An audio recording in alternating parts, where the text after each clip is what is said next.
네, 주요 산업의 최신 트렌드를 가장 빠르게 확인하는 시간이죠. 한경 에이셀과 함께하는 키워드 나우 시작하겠습니다. 박희경 애널리스트 나와 계십니다. 어서 오세요, 연구원님. 안녕하세요. 빠르게 먼저 지난주 검색량 신고점 기록한 키워드 바로 살펴볼까요? 네, 좀 많아서 빠르게 짚어드리겠습니다. 오늘 많습니까? 네.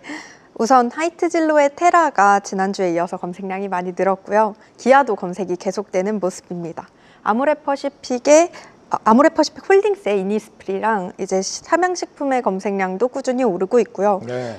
다른 음식료 업체들의 브랜드들 중에서는 농심과 신라면도 검색량이 끊임없이 오르고 있는 모습입니다. 대단하네요. 빙그레와 롯데칠성도 검색량이 증가하고 있고요. 말씀하신 게 전주보다도 더 늘어나고 있다 이 말씀이신 네, 거죠? 맞습니다. 네네. 52주 신고점이기 계속해서 새로운 때문에. 신고점을 찍고 있다. 네, 맞습니다. 네. 또 현대차와 삼성전자의 갤럭시도 이번 주에도 검색량이 신고점을 경신했습니다. 또 풀무원 그리고 코웨이도 검색량이 지난주 대비해서도 많이 오른 모습입니다. 롯데쇼핑의 롯데마트, 동서의 맥신커피, KTNG의 정관장도 이제 K소비재 트렌드 함께 올라타는 모습이고요. 카카오의 웹툰 플랫폼인 피코마도 검색량이 늘었습니다. 카카오톡 역시 검색량 증가세에 있고요. SM에서는 NCT 위시가 신곡 뮤직비디오 발표를 하면서 검색량 신고점을 기록했습니다. 인바디와 LG생활건강의 후도 검색량이 늘었고요. 네. LG전자의 브랜드인 시그니처와 오브제, 에이블 CNC의 어퓨, 메디톡스의 보톡스인 뉴로녹스도 검색량이 많이 오른 키워드 리스트에 들어왔습니다. 다른 화장품 브랜드로는 아모레퍼시픽의 설화수, 코스알엑스, 그리고 네오팜의 리얼베리어, 아이패밀리 SC의 로맨이 지난주에 이어서 또 검색량이 늘었고요. 네. 슈젤의 화장품 브랜드인 웰라주와 보톡스 브랜드인 보툴렉스 그리고 미국 수출명인 레티보도 검색량이 늘었습니다. 맞네요. 네, 임플란트 업체인 덴티움도 검색량이 늘었던 모습이고요. 클래시스의 슈링크와 슈링크 수출명인 울트라포머도 검색량이 나란히 늘었고 파마리서치의 리쥬란이 다시 한번 검색량 신고점 경신했습니다. 예. 또 골프존이 검색량이 다시 한번 오르면서 리스트에 들어왔고요.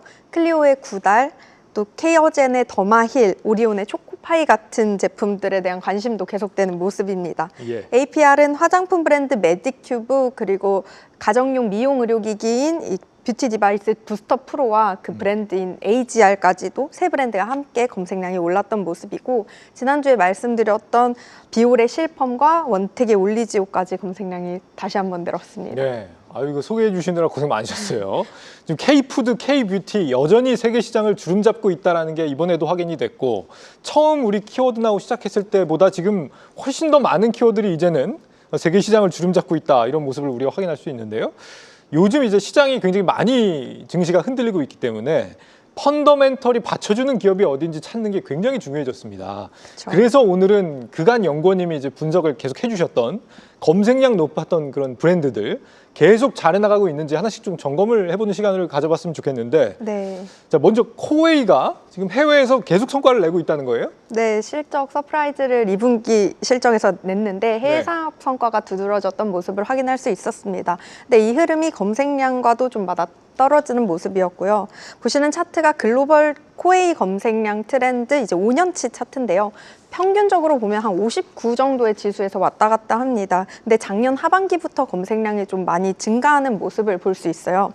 그 같은 시기부터 매출이 전년 동기 대비 2자릿수씩 이제 성장하고 있는 걸 분기별 매출액 차트에서 확인할 수 있고요. 또 안정적인 국내 실적에 더해서 해외 성장세가 본격화됐다는 점이 좀 중요한데요. 네. 말레이시아, 미국, 태국 그리고 인도네시아 같은 핵심 지역에서의 검색량 흐름이 이제 좋았던 작년부터 매출액 성장률도 좀 폭발적으로 증가하고 있다고 확인할 수 있습니다. 물이 귀하다는 거잖아요, 저 나라들이. 그죠? 그쵸. 깨끗한 물이 귀한 나라들. 네, 최근에도 이 검색 트렌드 추세가 매우 좋기 때문에 3분기에도 좋은 실적 기대할 수 있을 것 같습니다. 그리고 인바디도 이번 주에 또 검색량 신고점 경신했다는 건데 실적도 굉장히 잘 나오지 않았어요, 2분기에? 네, 2분기 실적 발표에서 어닝 서프라이즈를 기록했는데요. 네. 글로벌 검색량이 꾸준히 갱신했던 브랜드로 제가 말씀드렸는데 6분기 연속 사상 최대 실적을 시현했습니다. 네. 보시는 차트가 5년치 구글 트렌드 차트고요. 꾸준히 계단식으로 성장하다가 올해 특히 검색량 증가가 좀 두드러지는 걸 확인할 수 있었습니다. 매출액 차트랑 비교해 보셔도요. 이 흐름을 반영하고 있는 것 같은데요. 2분기 매출은 전년 동기 대비 12% 정도 성장했고 해외 비중이 80%가 넘습니다. 네. 그렇기 때문에 이 북미 지역 중심의 성장세가 굉장히 중요한데 검색 트렌드도 굉장히 우상향 추세가 지속되고 있고 의료기관 도입도 확대되면서 매출도 나란히 증가하는 모습입니다. 네. 평소의 계절성과 다르게 이제 올해는 여름에도 검색량이 폭증하고 있기 때문에 3분기에 있는 인바디 수출 데이터도 좀 눈여겨보시면 좋을 것 같습니다. 정말 대단합니다. 인바디도 대단하지만 한경 에이셀이 참 대단해요. 톡신 업체 휴재 그간 굉장히 많이 언급이 됐었는데 여기 계속 좋습니까 여기도?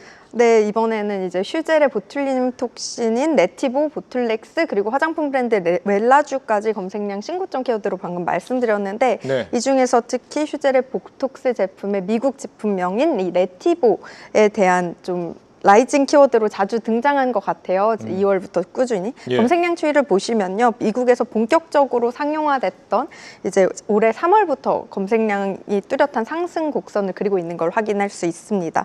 실적도 반영하듯이 2분기 전체 매출이 1,100억 원을 돌파하면서 사상 최대치를 기록했고요.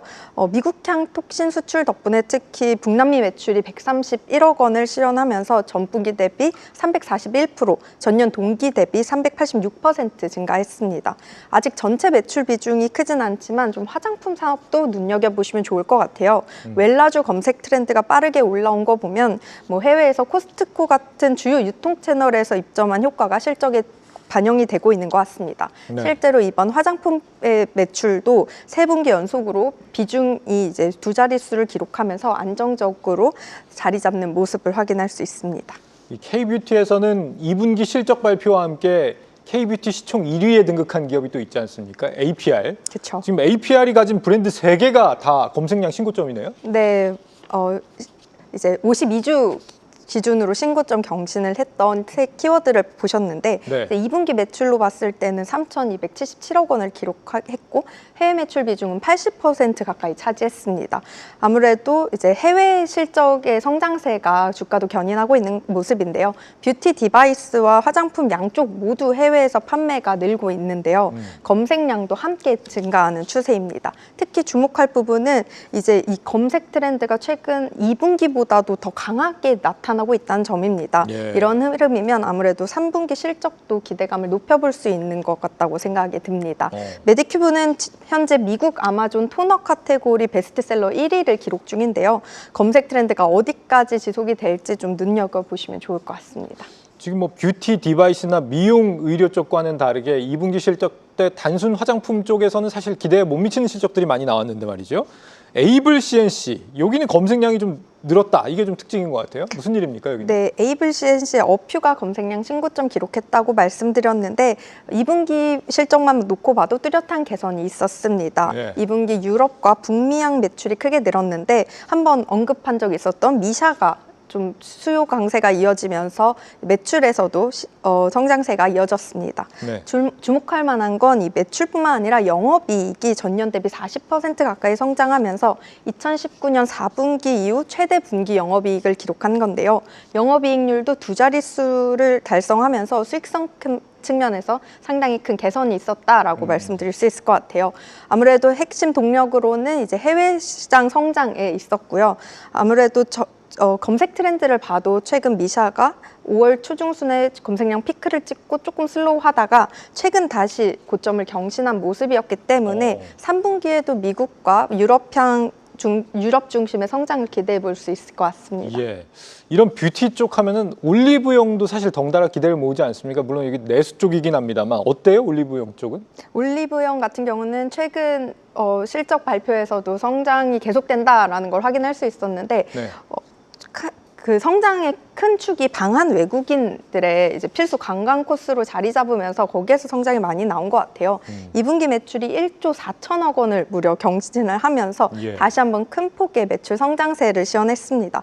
구글 트렌드 지수에서도 지난 겨울부터 뚜렷한 상승세가 이어지고 있는데요.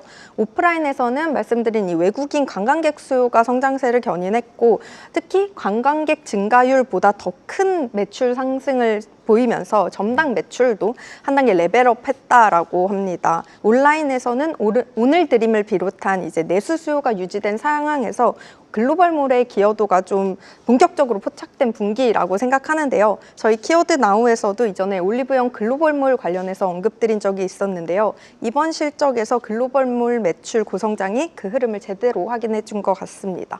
네. 무엇보다 3분기가 기대되는 상황입니다. 구글 트렌드에서도 2분기 올영 세일 기간에 검색량이 피크를 찍은 이후에도 검색량이 폭등하는 모습 최근에 확인할 수 있기 때문입니다. 예, 중국 소비 관련주들 주가는 또 한바탕 조정을 받은 상태인데 실적은 계속해서 좀 기대를 모으고 있다라는 점 확인해 볼 수 있습니다. 이번 2분기 실적 때 우리가 분명히 확인할 수 있었던 사실은 한경 에이셀의 분석이 실제 투자에 굉장히 도움이 된다라는 점 확인할 수 있었습니다. 3분기 때 실적도 잘 부탁드릴게요. 네, 열심히 하겠습니다. 네, 한경 에이셀 박희경 애널리스트였습니다. 잘 들었습니다. 감사합니다.